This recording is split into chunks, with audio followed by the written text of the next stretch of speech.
I'm going to share my screen to do the usual thing of showing our overview and, of course, our antitrust policy notice in just a second. Even though this is a super busy day, as always, you can jump in with questions at any time. Regard this radio show where absolutely everyone is dialed. Policy notice right now. The Linux Foundation meetings always show this at the beginning. Our full antitrust policy is on the website. And if you're a Linux Foundation member company, you can approach our council and Yokto for any questions you may have. But jumping straight into the agenda, like I said, it's super busy. We will open with our open hardware talk from Xavier. If that's okay with you, I'll pass over screen share.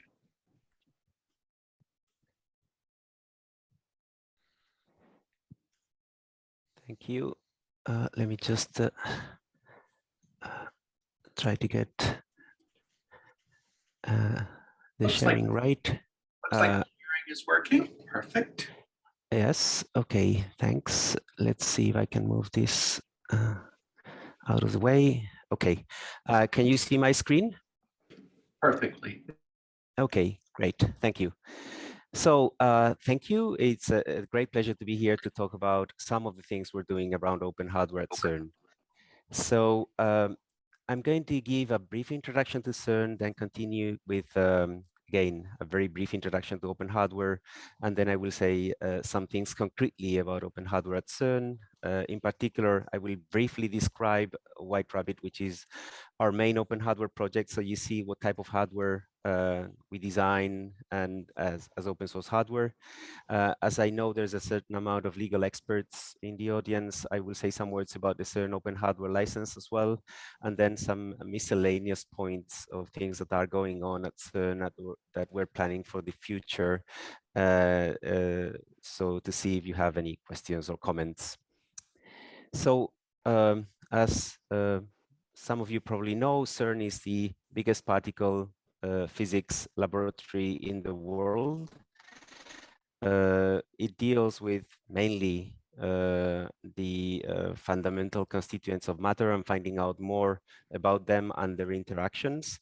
And the way we do it is by having a network of particle accelerators and that produces a beam, a particle beam that then is made to collide in different places of the LHC, which is the biggest accelerator. And the data, sorry, I'm hearing somebody. I just muted them. Okay, thank you.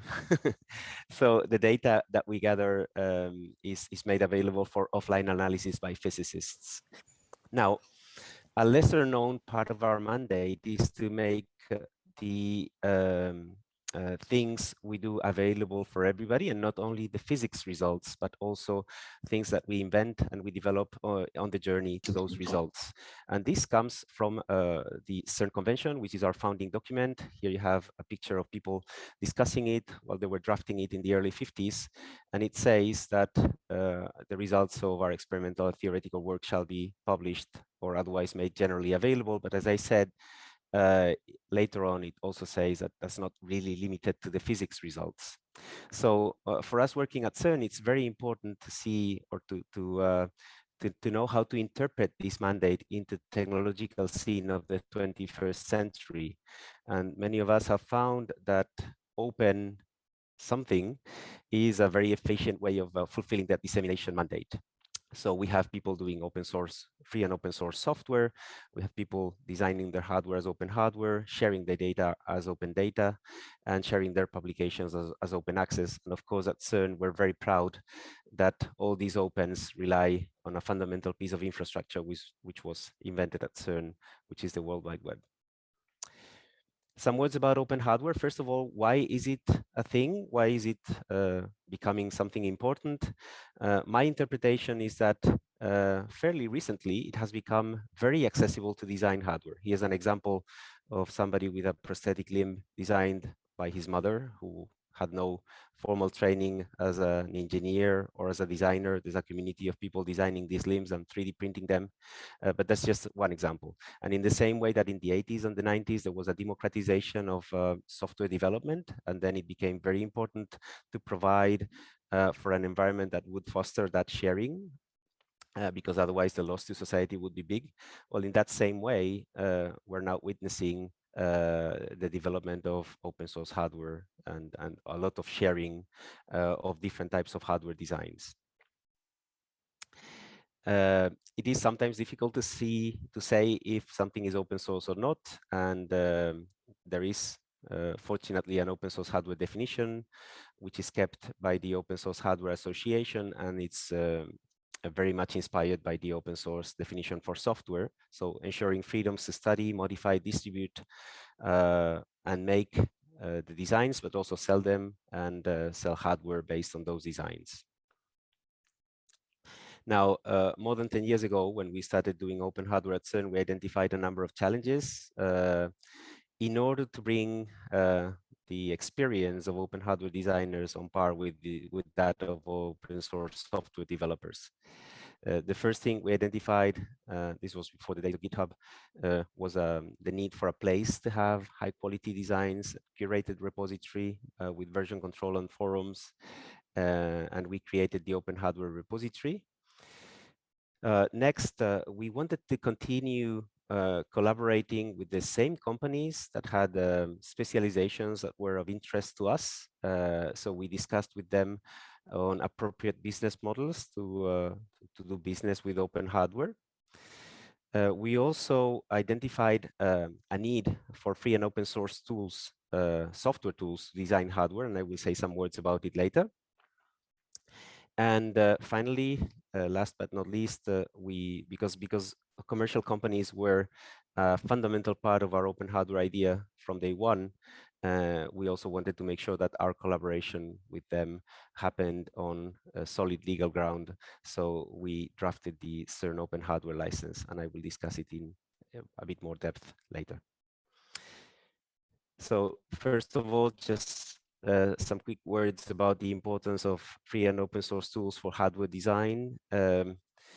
Again, drawing a parallel with the open source software world, one cannot imagine that a software developer would publish something on the web and then people would have trouble opening the files or editing the files. Everybody has access to editors. Everybody has access to open source tool chains.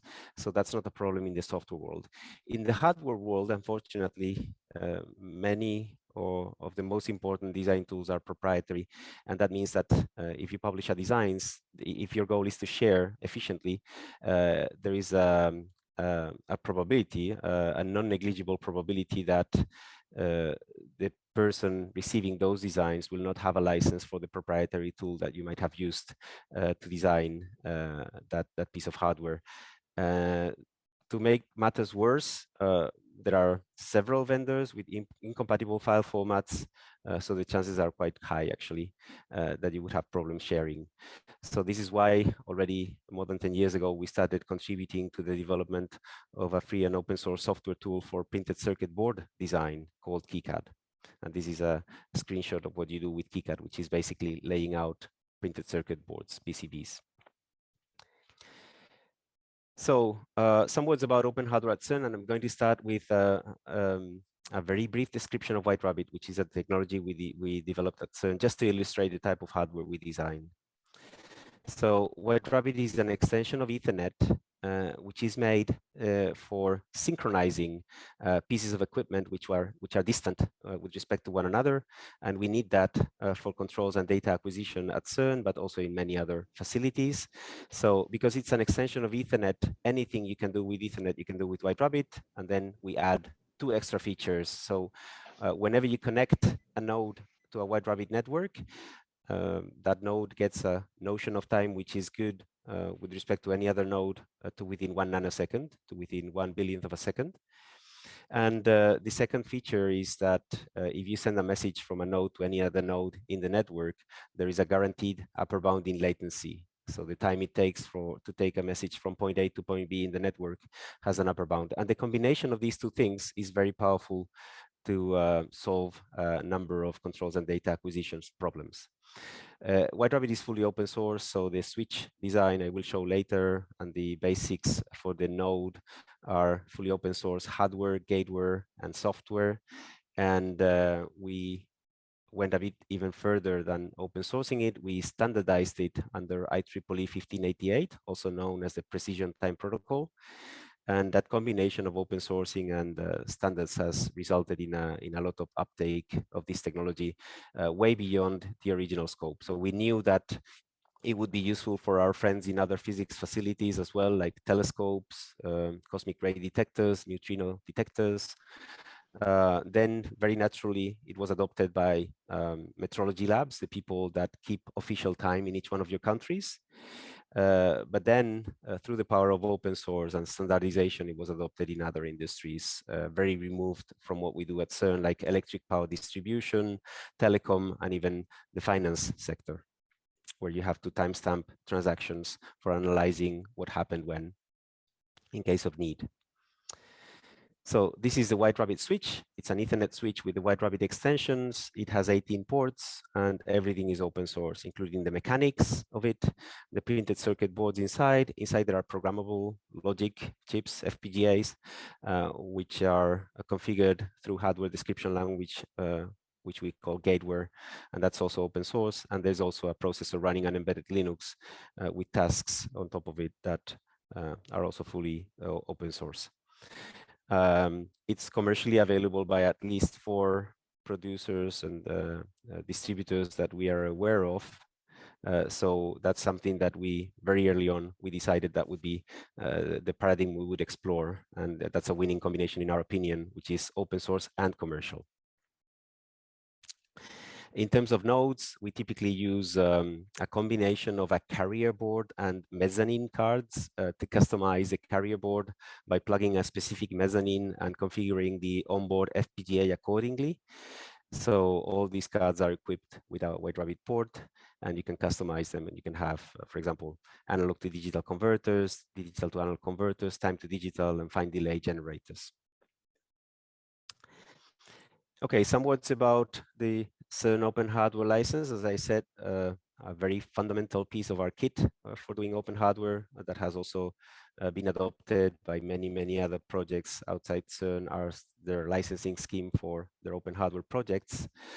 We started, as a starting point, we had, of course, free and open source software licenses, and we identified a number of challenges.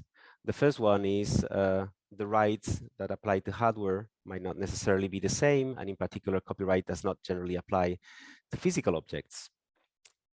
The second challenge was patents, which are much more prevalent in hardware than in software. So this is something that has to be borne in mind from the very beginning. The third one was reciprocity. As we will see later, we have 3 variants in the license, and one of them is permissive. The other 2 are reciprocal licenses. So the question arises as to what should be the interpretation of reciprocity in a hardware design. So we know in software, one of the things it does for you is that if you get a binary, you're typically entitled to see the sources for that binary. So it's a legitimate question to ask. What does that mean? What should reciprocity mean for a hardware design? And also, what is the scope of the reciprocity? For example, if I design a computer mouse, a USB mouse, zooming out, if I connect it to my laptop, does that mean that if the design files for the mouse were released under a reciprocal license, does that mean that I have to release the schematics and the design files for the laptop as well? And zooming in the design of the mouse, if I have a resistor in there, does that mean that I have to release the recipe for making a resistor? And finally, the hardware design ecosystem, including the tools, that's also a challenge because it's dominated by proprietary tools, and part of those proprietary tools sometimes go into the design itself. So the Cern Open Hardware license is based on rights mainly applying to the design sources like circuit schematics or CAD drawings. This is important to bear in mind because even if that's not the only mechanism, copyright on those sources is a very common mechanism to enforce obligations in the license. And what that means is that it works better for hardware which is designed using a tool and whose design can be stored in a computer, as opposed to hardware that you just see and copy, like you see a chair and you make that chair by just looking at it. It's important to bear in mind the limitations of this mechanism to begin with. It specifies conditions are as most licenses for copying, modifying designs, distributing modified or unmodified designs, making hardware out of those designs, and also distributing that hardware. It was drafted by Miriam Ayas of the Cern Knowledge Transfer Group, Andrew Katz, and myself. And it comes in 3 variants. As I said, permissive variant, a weakly reciprocal variant, and a strongly reciprocal variant. And that's because we acknowledged very early on that in the drafting process of version 2 that there are many communities out there and they have chosen different paradigms for their type of sharing. So we wanted to make sure that we had all of them covered with the Cern Open Hardware license. So I'm going to go one by one through the challenges and the answer in version 2 of the Cern Open Hardware license to those challenges. First of all, regarding the rights for hardware, Cern OHL version 2 makes no assumption about the rights. So you can, the most common mechanism is these rights associated with the design files, but we don't preclude the usage of other rights attached to the design files or even to the hardware itself. Regarding patents, there are 2-way patent licensing clauses. That means that you as a licensor give a patent license for the patents needed to modify the design, to make the design and sell it, etc. But also, if a licensee sues you for patent infringement, they lose their rights from the license. Regarding reciprocity, our interpretation of what should be one of the key consequences of using a reciprocal license is that if somebody, the same way that in software, when you receive a binary, you are entitled to see the sources, in hardware, when you receive a physical object, we try to make it as likely as possible that you are in a position to find the design files. And one of the methods is to embed the URL of the design sources in the object itself. So regardless of how many hands it goes through up to the final recipient, the URL is still there. And then regarding the extent of reciprocity, this is an idea from Andrew Katz. You have moving up in the hierarchy, you have the notion of product, where the obligations stop. Product is anything you make from the sources. So in our example of the open source mouse, it would be the mouse, the product, and then you don't need to share anything beyond that mouse. So no need to share the design files for the laptop. And zooming in the design, there is the notion of available component, which is supposed to cater for example, the case of the resistor, right? You have the established practice in the hardware design world is that you just buy resistors, everybody has access to them. So we call that an available component. And for available components, there's no obligation to release the recipe or the design files to make them. So you can just get them. Regarding the problems with the hardware design ecosystem, we acknowledge the fact that, for example, in FPGA design, some of the proprietary components of the design tool end up in your design, and you don't have the right to distribute the sources for those. So those components which are shipped with the design tools qualify as available components. They are excluded from the obligation to release the sources. Now, let me go through a quick list of things that we are currently discussing at Cern in the hope that it can elicit your interest and your comments.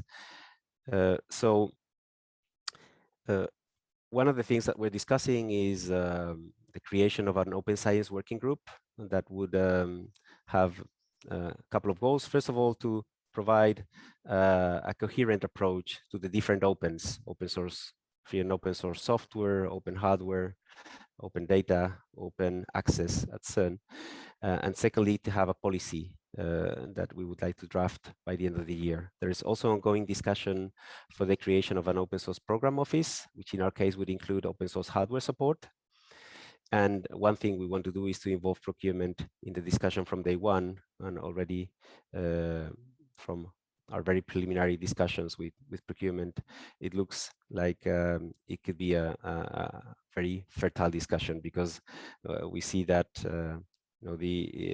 some of the procurement goals, like avoiding vendor lock-in, ensuring long-term support, can be facilitated by open source. And conversely, when you're advocating for open source, involving procurement can be a very important tool to nurture an open source ecosystem. There is also discussions about ASIC design, using pieces of open source HDL in our chip designs. We're also monitoring with interest many developments, like this very exciting Skywater PDK. So this is the basic components that you use when you design ASICs. It's championed by Google and by eFabless, and it's a community that has been working a lot to democratize chip design. And there are many other initiatives that we're looking at with interest, particularly from a licensing perspective, because one of the efforts we made in version 2 of the license is to make sure that it can be used not only for FPGA design, but also for chip design. There is also discussions about how to share HDL code, and in particular, the one you use for the design itself, RTL code, and beyond. And there are some open questions, like the relationship between dual use and open source. Dual use is these technologies that you develop and have a civilian application, but then they could also potentially be used for military applications, and they're subject to export controls. So what are the issues for open sourcing those, if it can be done? And of course, we expect that this has already been discussed in the frame of open source software, and we're very interested to see if there's already a standard explanation or guidance of how people can go about this. And then of particular interest to Cern and other institutions, we benefit from a number of academic licenses for our tools, which make them cheaper, but also come with a number of restrictions, and some of them are, for example, related to the fact that these designs cannot be used for commercial applications, which of course poses a problem with the open sourcing of those designs.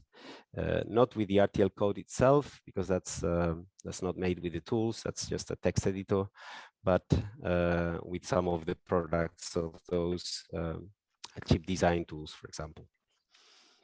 And finally, we're also exploring ways in which we can interact with other partners, be it other public institutions or private companies, in an efficient way. And we have been investigating, in the frame of White Rabbit, a refinement of the open core business model. So in open core, in the software world, you typically have a core which is open source, and around it you have proprietary plugins. You could have, for example, in the case of software, a community edition of your software, which is fully open source, and then proprietary plugins around it. And then what we have seen is that sometimes there can be a bit of a conflict of interest, because you have the same entity in charge of the core and of the periphery of the project. And that could result in an incentive for that actor to make the open core barely usable. So you push users to buy the proprietary plugins. In this refinement that we're working on, which we call public core, you have a separate communities in charge of the core and the periphery. So you typically have the public institutions only concerned with the core, and then private companies innovating in a proprietary way in the periphery, making bigger margins in that with those extensions, and also, of course, contributing to the core whenever it makes sense for them. So we hope this provides a good incentive for all types of actors, public and private, and we're looking to apply it to White Rabbit palliate some of the issues we have seen in the past, in particular related to making it more sustainable, and also for things that are important to public institutions like evaluating impact and other benefits. So we will try to apply it through a collaboration agreement in the coming months, and we're looking forward to see how it works. And with this, I'm done, and I'll be happy to take any questions or comments. Thank you very much. And everyone, while we're tight on time, we do have space for a couple of questions.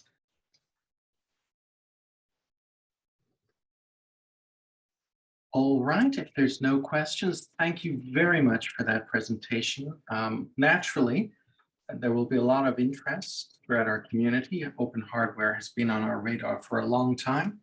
And this is the first time that we've had an in-depth dive into it from one of the key users of open hardware. So we've been very fortunate to have Andrew Katz introduce us to the subject before, but I think this is probably the first time that most of our members have essentially seen probably the world's largest user of open hardware discussing the ins and outs.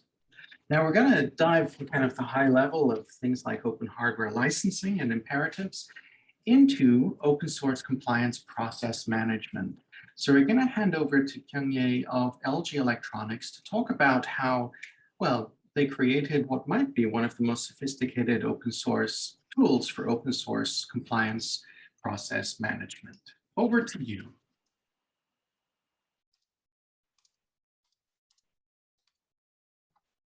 Hello, everyone. Hello. Yeah, can you hear me? Perfectly. Can you Yes. see my presentation material? Yes, everything's good. Okay, thank you. Thank you for my presentation. Today I'm going to talk about FOSSLight open source project. The presentation is divided into 3 parts. First, let me talk about what is FOSSLight, and then we move on to the advantage of a FOSSLight system. Last, we are going to look at FOSSLight open source project. First, let me introduce LG's open source compliance process.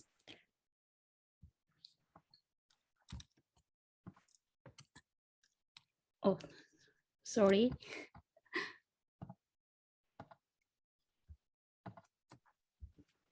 This is your LG's open source compliance process. If we follow this process, we can comply with all open source compliance obligations. But we need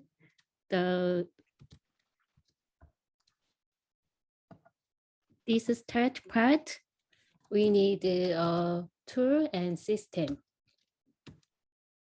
Here's a closer look at the start part of the process. In the identification stage, the development team analyzes what open source used to develop software, and the result of analysis is a FOSSLight report, and which concluded open source list. In the approval stage, the development team sends the open source list to OSPO and requests to review. And OSPO reviews and confirms that open source license is correct and what the obligations are. The result is open source bill of material and open source license obligations. In the notice and verification stage, the development team creates an open source package by correcting source code to be disclosed based on license obligations. And OSPO generated an open source notice after verifying that this package has created properly.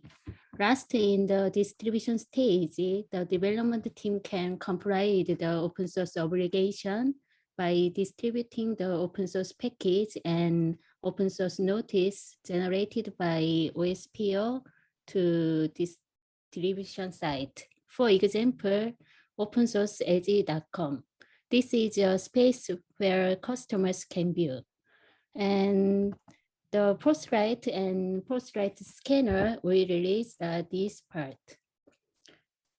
If you take a close look at FOSSLight scanner, there are source scanner that analyze source code and a dependency scanner that analyze dependencies and binary scanner that analyze binaries.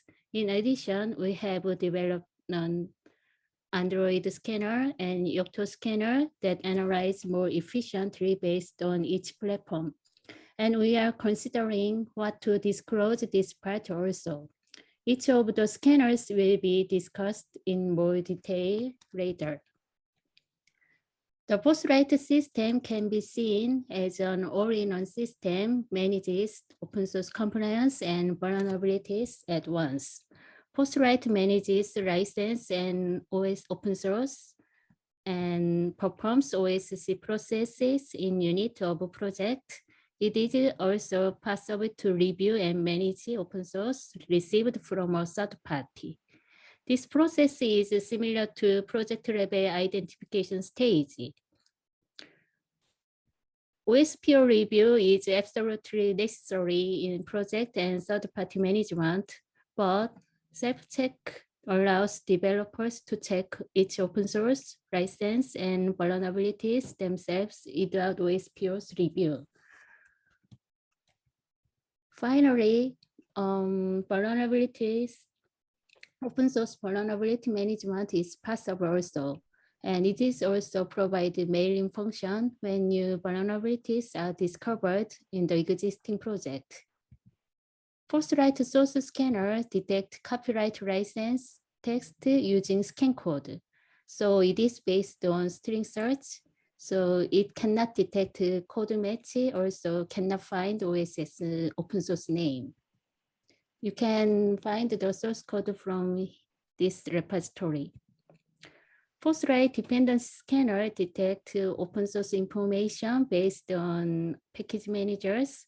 We support 6 package managers and we plan to support more package managers. It detects not only direct dependency and transitive dependency. And we will release FOSSLight binary scanner and FOSSLight reuse soon. FOSSLight binary scanner doesn't scan binary itself, such as BAT or bang. It just calculates checksum and TLSH, so compares with binary DB and load the open source information. If the DB is empty, the scanner can load nothing. So more DB information, stronger binary scanner. FOSSLight reuse is using FSFE's reuse project. So it checks copyright license writing rules in source code. Also, there is one more function as you need. You can check this soon after releasing this source code. From now on, let me introduce why you need FOSSLight. If you want to perfect open source compliance, definitely FOSSLight is essential. If your company runs only one project, maybe you don't need FOSSLight. But there are so many projects in LG, so we need FOSSLight shows project dashboard like this. For example, we can check OSC progress of the project and check the model name distributed in each project, and also see the project division and distribution status of each project at a glance. BOM management is very important. A few days ago, Shane wrote an article. It shows how important SBOM is. So FOSSLight manages open source BOM. We can see the BOM of OSS open source BOM of each project. If you want to know how many projects use Cairo open source, FOSSLight let you know easily. You can just input Cairo and click the search, and that's all. Now we know that 11 projects use Cairo. Also, we prepare BOM compare function. It will be released soon, not yet. You can see the difference of two projects. For example, project number 1, project version 1, and project version 2 easily. Add and delete and change it. I think one of the great things about FOSSLight is that you can add multiple aliases to one single open source. Take Babel Polyfish as an example. It is distributed as multiple packages via npm. You can see that helper define Polyfish provider and Babel plugin Polyfish core.js2 and Babel plugin Polyfish core.js3 are all managed in one GitHub repository. Can you see? All are same. So if so, it is better to manage it as one open source because it is the same open source after all. So FOSSLight support it. Take JNA as another example. JNA is also distributed as several packages in Maven, but it is and it managed in one Git repository, github.com Java Native Access JNA. So it is easy to manage it as a single OSS. FOSSLight support this.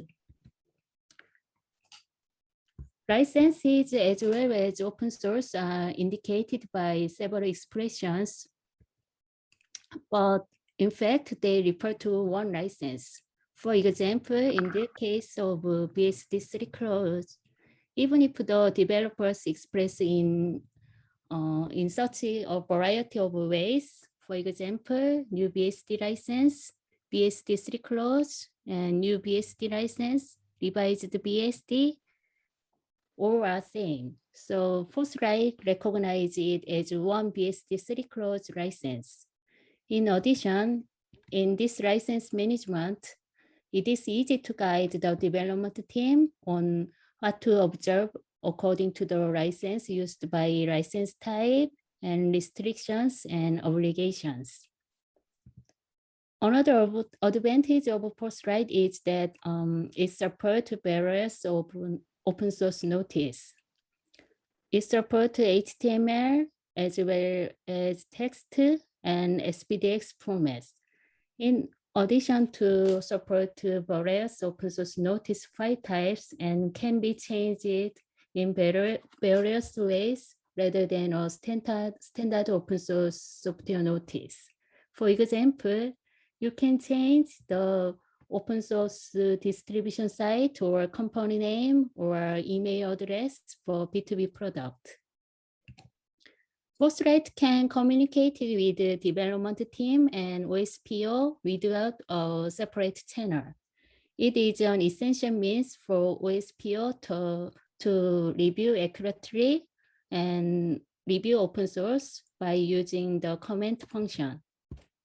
We had an interruption to the video feed here, and we returned with a video overview of FOSSLight. Can you see? Yeah, no problem.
Yeah. Well, that was awesome, Kenya. Thank you. Yeah.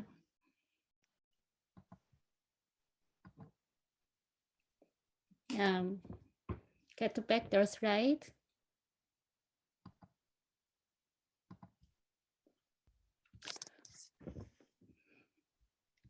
Where I from?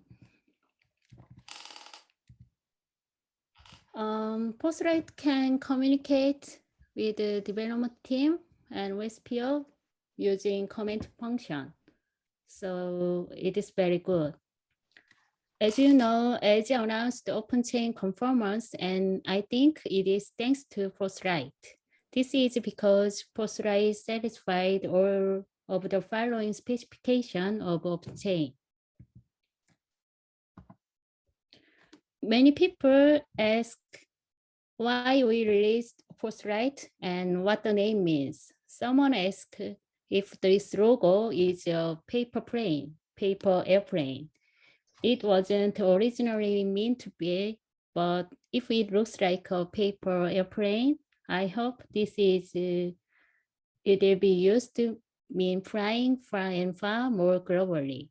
Actually, FOSSLight was created with the meaning of the right of open source and hope to illuminate the open source compliance world.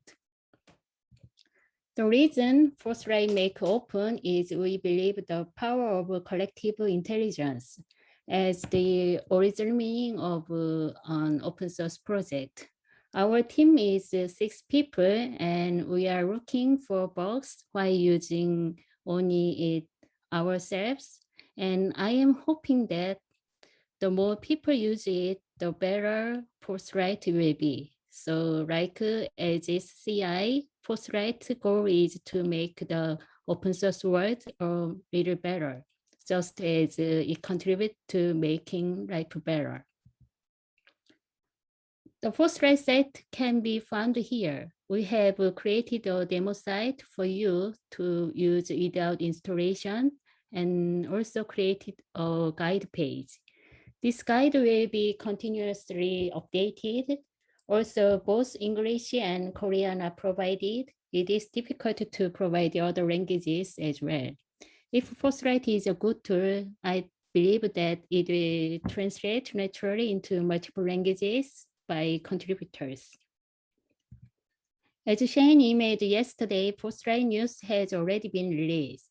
A few weeks ago, audition interview was conducted with the Korean media and used in the newspaper. Of course, it's difficult to read it for you guys. Anyway, FOSSLight project itself means a lot to our team. One of our team members also drew this star with full of hope for FOSSLight to receive many stars. If you like star drawing, please visit github.com/FOSSLight and you know what to do. Finally, a brief introduction to the FOSSLight roadmap. We have already released FOSSLight dependency scanner and FOSSLight source scanner and FOSSLight system. And we plan to release FOSSLight binary scanner and FOSSLight use soon. And also we plan to release additional functions of FOSSLight system.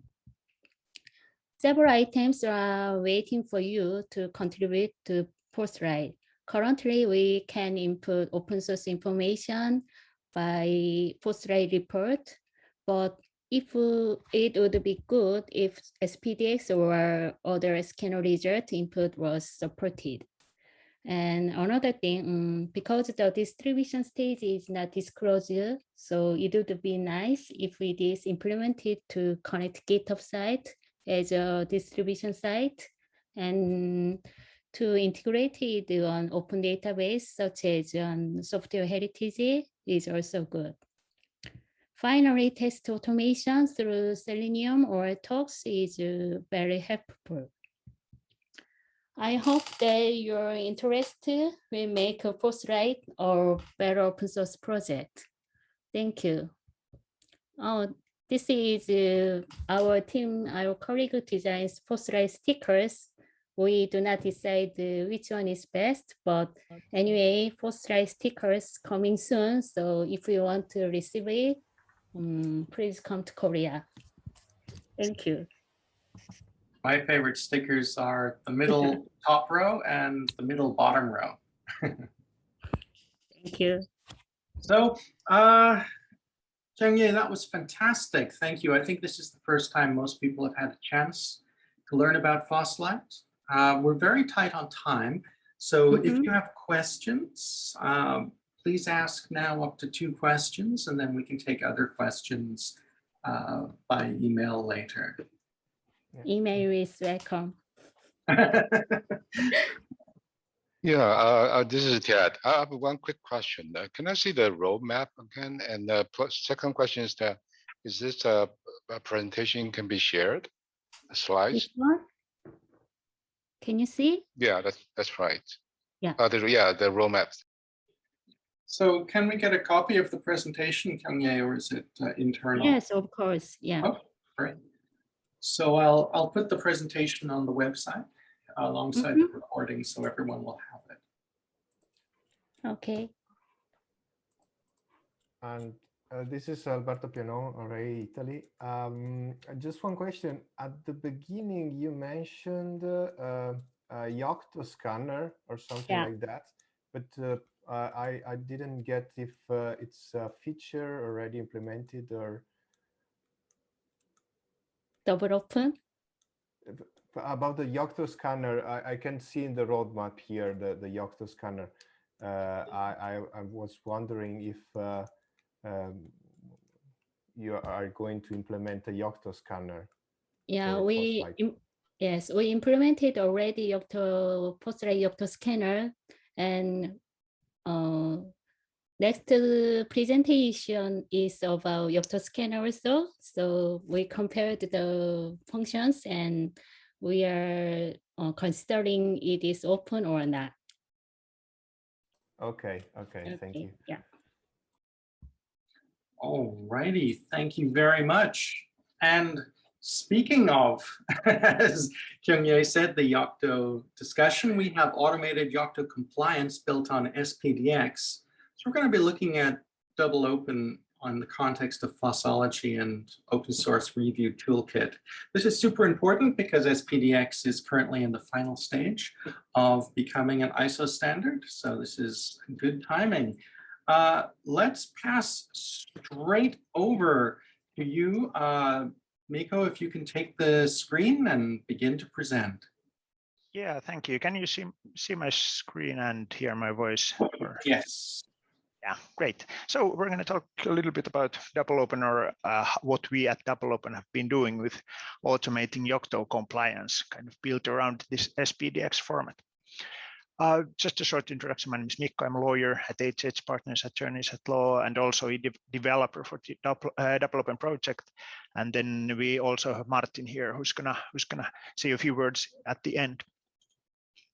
So this tooling process that I'm going to talk about, this is part of a double open research project that has been divided in 2. So we have a tooling part and a competence development part. And the tooling part is currently focuses on automating license compliance on Yocto builds. So Yocto is a build system for embedded builds. And we're currently working on this proof of concept for this Yocto build system with a company that uses Yocto for their embedded needs. And of course, we've tried to build it kind of modular, so support for other build systems is also possible later. A little bit about the goals that we've set for the tooling proof of concept. So first, we wanted to use Spdx document as the data format to allow interoperability with other tooling as easily as possible, as Spdx is being used more and more. And more concrete goal of the proof of concept is to analyze a software project built with Yocto and create a detailed bill of materials for that software project, and the bill of materials will be in or is in Spdx format. After we have the bill of materials, which includes all the information about the image, we need to get the license and copyright information for that for those items in the SPDX, and we use FOSSLight to get that information. So we scan the source code in FOSSLight and get the license and copyright information there to populate the SPDX document. After that, the goal was also to, of course, now we know what we have and how that is licensed, and but we also needed to evaluate that somehow. So we picked the OSS Review toolkit, which is a good tool for many build systems, but doesn't really support Yocto. And so we decided to create this workflow to import SPDX documents there. So that's how we evaluate those. Other goal is, of course, to create these reports and notice files, which we do with OSS Review toolkit, and kind of ancillary goals to create the use this workflow as part of continuous integration pipelines to make it as seamless as possible, and also store all relevant data for vulnerability management that we can and should be stored. So a little bit about the individual steps. So the first step is to create the SPDX document from Yocto. Yocto doesn't really have that sort of functionality built in. So we've created this meta double open Yocto layer that creates this, determines all the packages that are packaged with the shipped image, and then determines all the source files that are used to build those packages. So we've taken the level of detail quite far. So we store information about the binaries of the distributed packages, and also then link the source code that have we used to build those binaries to those binaries. We also store the CPE IDs of the packages used and the CVE IDs of the vulnerabilities that have been patched during the build process, which is something that Yocto does a little bit differently compared to other build systems.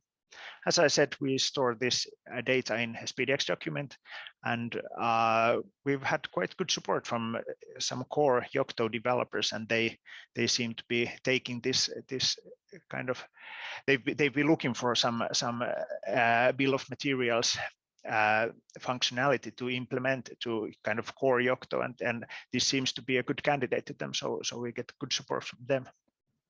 And it's found from our GitHub repo double-open project /meta double-open. So now we have, after the first part, we have the SPDX document containing information about the Yocto image and information about all the packages that we actually package to the image, and all of the source files that were used to build those packages. We have the kind of main point of information about that we have is that we have the SHA-256 values of these hash values of these files.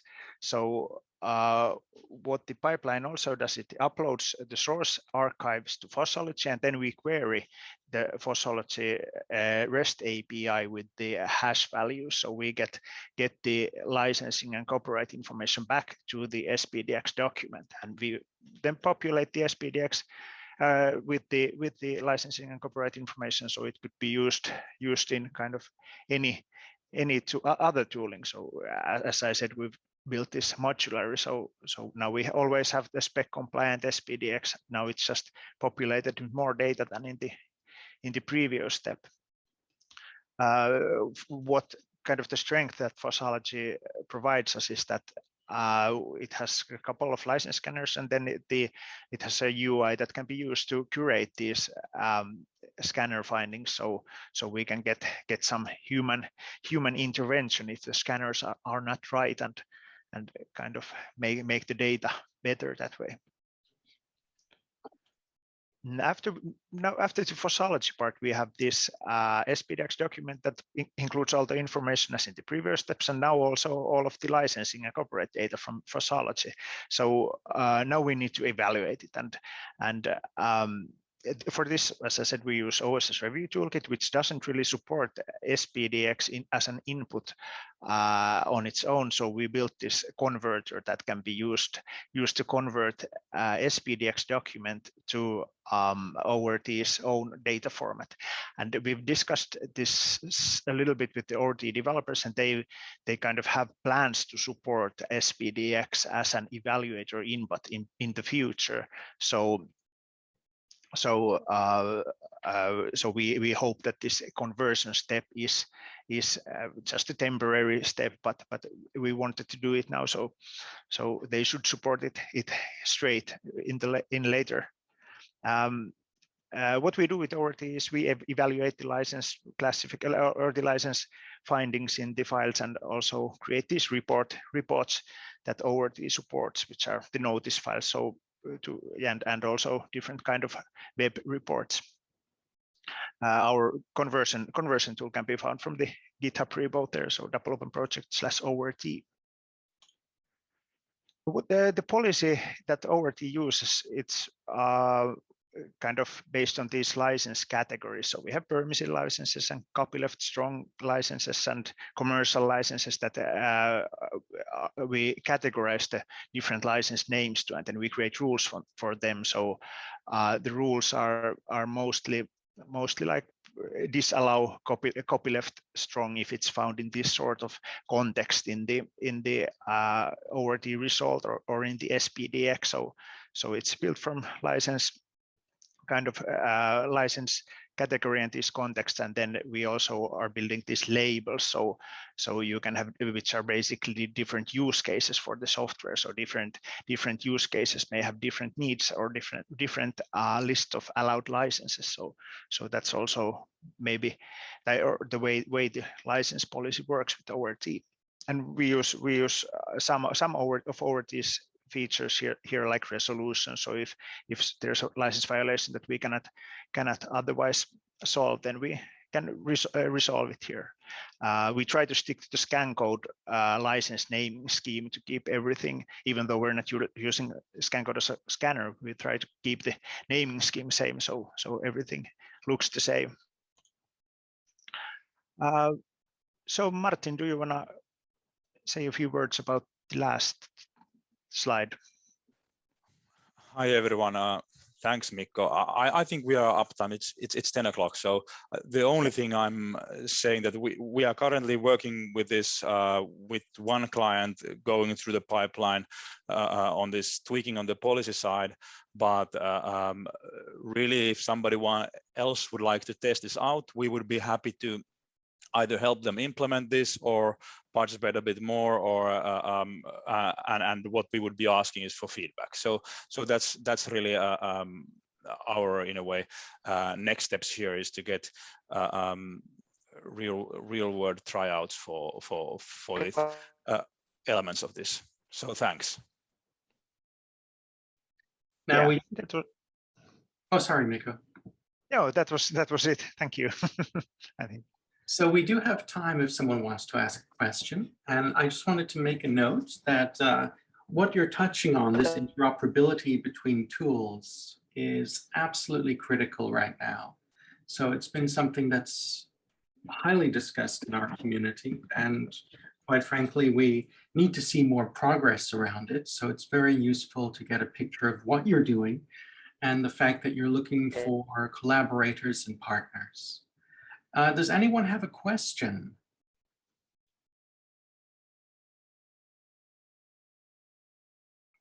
Okay, if there's no question, Go ahead. Mikko, hi, this is Rahul here. Just one question. The ORT part is still in the nascent stage, or is it ready? It's ready. Do you mean the ORT conversion? Yes. Yeah, it's ready. It's yeah, it's in working stage. Yeah, absolutely. You can find it from the GitHub. It's not the latest kind of, I haven't rebased it to the latest master, but yeah, it works. Okay. So that probably will be of big interest to automotives. Work has been getting very popular there. I noticed that Yong Li is unmuted. Do you have a question?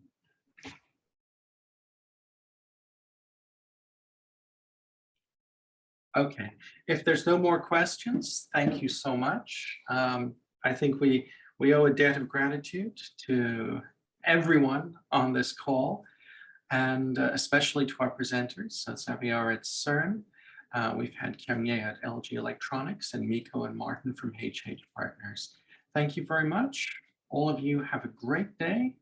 And we will follow up with the presentation slides, and naturally you can talk to our presenters as well via email.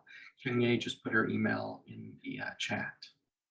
Well, thank you all, and hopefully we will see you at the Global Work Team call next week and at the next webinar 2 weeks from now. This was our 26th webinar, so we're really building one of the largest corpus of knowledge around open source compliance ever seen. Well done all. Thank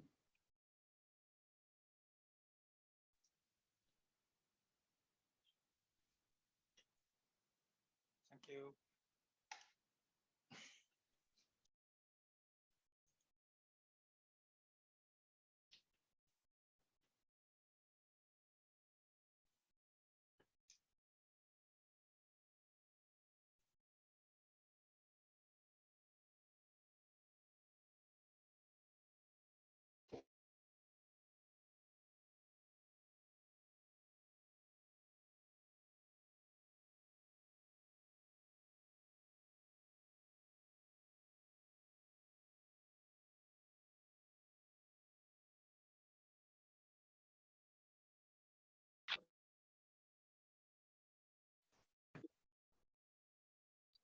Now we may have 1 or 2 people dial in for our partner call.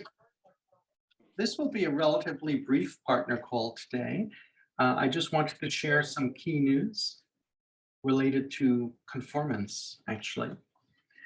We have some very good conformance announcements coming out of Asia in the next couple of weeks. Samsung Electronics plans to announce OpenChain conformance probably later this week, perhaps as early as Wednesday. I'm just waiting for their PR team. Obviously, Samsung Electronics announcing conformance is going to be very significant. We've had LG announce before, so we're building terrific momentum in Korea. Our growth in Japan continues, with Sony Semiconductor currently scheduled to formally announce conformance at the end of this month. This is building, of course, on other parts of Sony Group, most notably Sony Electronics, who have been involved with OpenChain for many years already. We have a couple of other major conformance announcements in the pipeline. I expect that hopefully July will be one of our busiest months for multinationals announcing conformance. For our partner ecosystem, I just wanted to leave a note for everyone that given that we have some very, very big conformance announcements happening in the next few weeks, it's a really good time to slot your clients' conformance announcements in as well, because they will benefit from the PR. So if you have some conformance ready for July or August, please contact me as soon as possible, and we will make a nice, neat schedule so everyone gets maximum exposure. And that is it, unless there are any questions. Okay, if there's no questions, I have one final note. It's that we are going to be making some very significant announcements about China in the near future. As you probably know, we have a lot of activity in the Greater China area with Moxa in Taiwan and Oppo in mainland China, both board members, and we have a significant OpenChain WeChat group with, I believe, 116 participants. But we do expect to have some announcements that really move the needle on guiding the entire Chinese market into using this ISO standard. So stay tuned for that, probably later this month or sometime in August. All right, everyone, stay safe, be well, be happy, and I will talk with you soon.